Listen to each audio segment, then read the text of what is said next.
ఇదేంట్రా ఆంటీ అందరినీ 7 గంటలు రమ్మంది? అదేరా నాకు అర్థం కావట్లేదు. ఇంతకు ఆంటీ ఎక్కర్రా? వైశాలాంటీ, వైశాలాంటీ, వైశాలి, వైశాలి.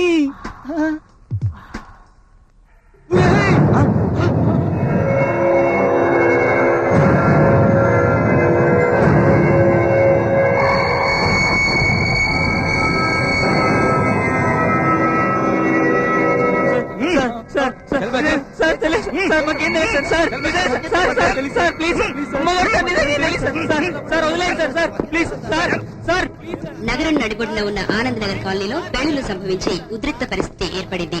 వివరాల్లోకి వెళ్తే ఓ విదేశీ తీవ్రవాద సంస్థకి చెందిన ఓ గ్రూప్ కొంతకాలంగా ఆనంద్ నగర్ కాలనీలో ఉంటూ రహస్య కార్యకలాపాలు కొనసాగిస్తున్నారు. స్పెషల్ బ్రాంచ్ టీమ్స్ వారి ఆచూకీ తెలుసుకుని అతి సాహసోపేతంగా దాడులు జరిపారు. ఆ సందర్భంలో ఓ వివాహిత స్త్రీ ఆమె భర్తగా చెప్పుకునే ఓ వ్యక్తి తప్పించుకున్నట్టు తెలిసింది. అయితే వారితో సంబంధాలు ఉన్న ఓ 4 యువకుల్ని అదే తీవ్రవాద ముఠాకి చెందిన వారుగా అనుమానిస్తూ అరెస్ట్ చేయడం జరిగింది.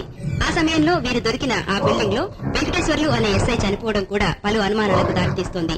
అంతేకాదు ఓ టెలిఫోన్ బాంబ్ సహాయంతో తీవ్రవాదులు వారు నివాసం ఉన్న ఆ బిల్డింగ్ ను పేల్చివేశారు. అదృష్టవశాత్తు ఎలాంటి ప్రాణ నష్టాలు జరగలేదు. వివరాలు పూర్తిగా తెలియని కారణంగా హోం మినిస్టర్ తీవ్రంగా స్పందిస్తూ దర్యాప్తును త్వరితంగా జరపాలని పోలీస్ శాఖను స్పెషల్ బ్రాంచ్ ని ఆదేశించడం జరిగింది. అందులో భాగంగా దొరికిన ఆ 4 తీవ్రవాదులను ఇంటరాగేషన్ చేయబోతున్నారు.